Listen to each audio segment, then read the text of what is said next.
మిత్రులందరికీ స్వాగతం. నా పేరు Padmavathi. Welcome to my channel.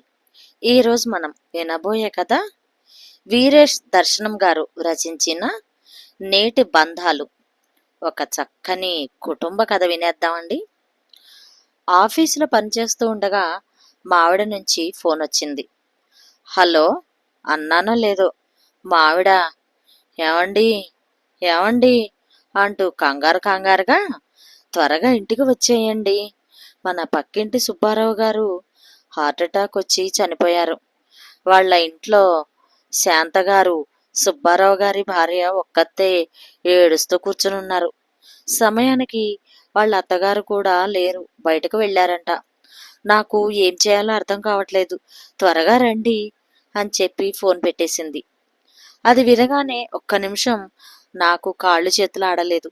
ఎందుకంటే మేము పక్కపక్క ఇళ్లల్లో ఉంటామనే కానీ సొంత బంధువులలాగా ఎప్పుడు పడితే అప్పుడు వాళ్ళు మా ఇంటికి రావడం, మేము వాళ్ళ ఇంటికి వెళ్ళడం, అందరం కలిసి ఫ్యామిలీలతో సరదాగా పిక్నిక్లకు వెళుతూ ఉంటాము.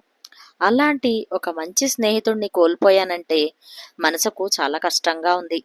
పైగా ఆయనది పెద్ద వయసు కూడా కాదు. వాళ్లకు పెళ్ళై 10 సంవత్సరాలు మాత్రమే అయింది. ఇలా అకస్మాత్తుగా చనిపోవడం అంటే నమ్మలేకపోయాను. వెంటనే మా బాస్ దగ్గర అనుమతి తీసుకుని ఇంటికి బయలుదేరాను. నాకు బైక్ నడపడం అంటే చాలా ఇష్టం. బైక్ నడుపుతూ ఉంటే వచ్చే మజాని ఎప్పుడూ ఆస్వాదించేవాడిని. ఇప్పుడు కూడా బైక్ పైనే ఇంటికి వెళ్తున్నాను. కానీ ఎందుకో ఆ మజా ఇప్పుడు అస్సలు రావడం లేదు. ఒక్కసారిగా సుబ్బారావు గారితో ఉన్న అనుబంధం, ఆయన కుటుంబంతో సరదాగా గడిపిన క్షణాలు అన్నీ కళ్ళ ముందు తిరగసాగాయి. సుబ్బారావు గారు ఒక మంచి మనసున్న వ్యక్తి. కొత్త వారితోనైనా సరే ఇట్టే కలిసిపోగల మనిషి. మర్యాద ఇచ్చిపుచ్చుకునే తీరులో ఆయనే సాటి. బహుశా వారి కుటుంబంతో మేము ఇంత సన్నిహితంగా మెలగడానికి ఆయన మంచి వ్యక్తిత్వమే కారణం. ఇప్పుడే మా వీధిలోకి వచ్చాను. ఇంకో 5 నిమిషాలలో ఇంటికి చేరతాను. ఎప్పుడూ నవ్వుతూ పలకరించే సుబ్బారావు గారి ముఖాన్ని మాత్రమే ఎరిగిన నేను ఇప్పుడు అసలు జీవకళ లేని ఆయన వదనాన్ని చూడాలంటే మనసు రావట్లేదు. ఇలా నాకు ఇంటికి వెళ్ళాలనిపించిన సందర్భం ఎప్పుడూ రాలేదు. ఇలా అనుకుంటూ ఉండగానే ఇంటి దగ్గరకు వచ్చాను. ఇరుగు పొరుగు జనంతో సుబ్బారావు గారి ఇల్లు నిండిపోయి ఉంది. లోపలికి వెళ్ళి సుబ్బారావుని అలా నిర్జీవంగా చూసేసరికి నాకు తెలియకుండానే కళ్ళల్లో నీళ్లు తిరిగాయి. సుబ్బారావును చూస్తూ ఉంటే ప్రశాంతంగా నిద్రపోతున్నట్టే అనిపిస్తుంది. కానీ చనిపోయాడంటే ఇంకా నమ్మబుద్ధి కావట్లేదు. నా భార్య శాంతని ఊరడించడానికి ప్రయత్నిస్తూ ఉంది. కానీ శాంతని సముదాయించటం తన వల్ల కావట్లేదు. ఇంతలో సుబ్బారావు అమ్మగారు వచ్చారు. సుబ్బారావుని అలా చూసేసరికి ఒక్కసారిగా ఆవిడ కుప్పకూలిపోయారు. గుండెలు పగిలేలా ఏడవసాగింది. వర్ణనాతీతమైన వారి బాధను చూసి అక్కడున్న వారంతా చలించిపోయారు. వారిని ఎలా సముదాయించాలో అర్థం కావట్లేదు. ఒక అరగంట తర్వాత శాంత అమ్మా నాన్నలు, వారి తరపు బంధువులు అక్కడికి వచ్చారు.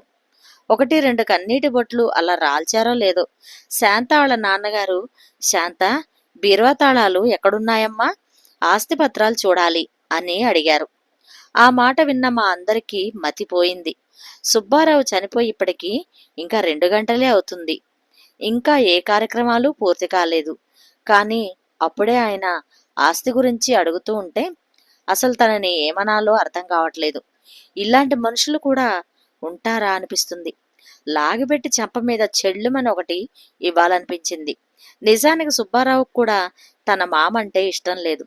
డబ్బుకిచ్చే విలువ మనుషులకు ఇవ్వరని. ఎప్పుడైనా పండక్కి అత్తగారింటికి వెళ్ళినప్పుడు తనకొకలాగా, శాంతా చెల్లెల భర్తకు ఒకలాగా మర్యాద ఇచ్చేవారు. మొదట్లో మాకు అంటే 2 అల్లుళ్లను సమానంగానే చూసేవారు. కానీ శాంత భర్తకి ఒకసారి వ్యాపారంలో నష్టం వచ్చినా తన ఆస్తిని అమ్మేశాడు. అప్పటి నుంచి తన దగ్గర డబ్బు లేని కారణంగా తనకు క్రమంగా మర్యాద ఇవ్వడం తగ్గించాడు. అతని ఇంటికి వస్తే పెద్దగా పలకరించేవాడు కాదు కూడా. డబ్బు ఉన్నప్పుడు ఒకలాగా, లేనప్పుడు ఒకలాగా చూసే మనస్తత్వం ఉన్న ఆయనంటే తనకు నచ్చేది కాదు. అటుండేవాడు అంటూ ఉండేవాడు సుబ్బారావు. ఇంతలో మా ఇంటి దగ్గరే ఉండే తాయారమ్మ కలగజేసుకుని అల్లుడు చనిపోయాడనే బాధ కూడా లేకుండా, అప్పుడే ఆస్తి గురించి మాట్లాడుతున్నావు, అసలు నువ్వు మనిషివేనా అని గట్టిగా నిలదీసేసరికి అంతమందిలో ఏం మాట్లాడాలో తెలియక నెమ్మదిగా బయటకు జారుకున్నాడు సుబ్బారావు మామ. ఎప్పుడు అక్కయ్య గారు అని పిలిచే మీ మామ ఇవాళ నువ్వు అలా వెళ్ళిపోగానే ఎలా మారిపోయాడో. బంధుత్వం ఉన్నా కనీసం మాట వరుసకైనా ఓదార్చడానికి దగ్గరికి రాలేదు. కానీ ప్రాణం లేని ఆస్తిపత్రాల కోసం బీరువా దగ్గరకు వెళ్ళబోయాడు. బంధుత్వం కన్నా ఆస్తిని ప్రేమించే మీ మామను చూడరా అంటూ కన్నీరు మున్నీరుగా విలపిస్తున్న ఆమెని చూసిన ఏ మనిషికైనా ఏడుపు రాకమానదు అంటే అతిశయోక్తి కాదు. తర్వాత అన్ని కార్యక్రమాలు అయిపోయాక 2 వారాలకు మళ్ళీ వచ్చాడు సుబ్బారావు మామ. ఆ రోజు సెలవు కావడంతో నేను కూడా ఇంట్లోనే ఉన్నాను. సుబ్బారావు రాక గమనించిన నా భార్య పరిగెత్తుకుంటూ వచ్చి, సుబ్బారావు గారి మామ మళ్ళీ వచ్చాడు. బహుశా ఆస్తి కోసం వచ్చుంటాడు. అసలే ఆ పెద్దావిడకు ఏమీ తెలియదు. ఒకసారి వెళ్ళి ఆమె తరపున మాట్లాడి తనకు అన్యాయం జరగకుండా చూడండి అని చెప్పింది. అసలు ఎందుకు వచ్చాడో తెలుసుకుని వస్తానని చెప్పి వాళ్ళ ఇంటికి వెళితే అనుకున్నట్టుగానే ఆయన తన కూతురికి రావాల్సిన ఆస్తి గురించి మాట్లాడుతున్నాడు. అది ఏమనంటే, భీమాలు పాలసీలతో కలిసి ఇంట్లో సగభాగం శాంతకే చెందుతాయి. ఇంట్లో మిగిలిన సగభాగం ఇంకా 50,000 రూపాయల చీటీ మాత్రమే మీకు వస్తాయని, కావాలంటే చూడండి అంటూ తన కూతురు దగ్గర ఉన్న అన్ని పత్రాలు చూపించసాగాడు. పత్రాలన్నీ చూస్తే అంతా తను చెప్పినట్లుగానే ఉంది. అయినా అత్తాకోడళ్ళు కలిసి ఉంటారు కదా, ఇబ్బంది ఏముందిలే, ఎవరి దగ్గర ఆస్తి ఉంటే ఏమిటి అనుకున్నా. కానీ 2 రోజుల తర్వాత కానీ తెలిసింది శాంత తన పుట్టింటికి వెళ్లాలని నిర్ణయించుకుందని. నేను నా భార్య కలిసి శాంతతో ఆ పెద్దావిడ్ని వదిలి వెళ్ళొద్దు, ఆమె ఒక్కతే అన్ని పనులు ఎలా చూసుకుంటుంది, తోడుగా ఉండమని ఎంతో నచ్చజెప్పడానికి చూశాం.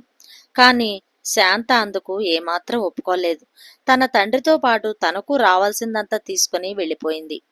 ఇప్పుడు నేను వెళ్ళిపోతే ఇంకా తనను చూసుకునేవారే లేరు, ఒంటరైపోతుంది అని కొంచెం కూడా ఆలోచించకుండా వెళ్ళిపోయిన శాంతం చూసి ఇరుగు పొరుగు వారు మంచి అమ్మాయి అనుకున్నాం, ఇలా చేసిందేమిటి అంటూ ముక్కును వేలేసుకున్నారు. ఏదేమైనా శాంత తన అత్తగారిని ఒంటరి చేసి తన జీవితాన్ని తను చూసుకోవడం మాకెవరికీ నచ్చలేదు. పైగా అత్తగారిని చూడాల్సిన హక్కు ఒక కోడలిగా తనకు ఎంతైనా ఉంది. ఇక చేసేదేమీ లేక ఆ పెద్దావిడ్ను అనాథాశ్రమంలో చేర్పించాల్సి వచ్చింది. ఇలా శాంతే కాదు, ఈ కాలంలో కొంతమంది భార్యలు కేవలం తమ భర్తలతో ఆస్తిని, అతని ఆస్తితో మాత్రమే బంధం ఉంది. అత్తమామలతో, ఆడబిడ్డలతో, మరిదితో మాకేం సంబంధం లేదు, వాళ్ళు మాకేమీ కారు అన్నట్టు భర్త చనిపోగానే ఆస్తిని తీసుకొని అన్ని బంధాలు తెంచుకొని వెళ్ళిపోతున్నారు. ఇలా భార్యాభర్తల బంధంలోనే కాదు, తల్లిదండ్రుల దగ్గర డబ్బు లేకపోతే వారిని పట్టించుకొని పిల్లలు, మనం తక్కువ స్థాయిలో ఉన్నప్పుడు మనల్ని కనీసం కన్నెత్తైనా చూడని బంధువులు కూడా ఉన్నారు. అలాగే ఆస్తి కోసం తల్లిదండ్రులను, పిల్లలు భార్యను, భర్తను భార్య చంపుకునే వరకు వచ్చారు. ఈ విధంగా నేడు ప్రతి బంధంలోనూ డబ్బుకు మాత్రమే విలువ ఇవ్వడం చూస్తూ ఉంటే మనం ఇంత చదువుకొని గొప్ప టెక్నాలజీని మన సొంతం చేసుకున్నామని ఆనందపడుతూ ఉంటాం. కానీ అసలు మనం సాధించిందేమిటి? బంధాలు, సాంప్రదాయాలు, మర్యాదలు ఏమీ తెలియక క్రూర జంతువులలాగా బ్రతికి ఆది మానవుని దగ్గరికే వెళ్తున్నామా అనిపిస్తుంది. మనిషి చేత సృష్టించబడిన డబ్బు నేడు మనిషినే ఆడిస్తుంది. మొత్తానికి ఇదం జగత్ ధనం మూలంలాగా ధనంచే బంధం మయం అని కూడా చెప్పుకోవచ్చేమో. ఎలా ఉంది మిత్రులు? ఈ కథ కనుక మీకు నచ్చినట్లయితే షేర్ చేసి, లైక్ చేసి, సబ్స్క్రైబ్ చేసి నన్ను ఎంకరేజ్ చేయండి. మరొక మంచి కథలో మళ్ళీ కలుస్తాను. Thank you. నమస్తే.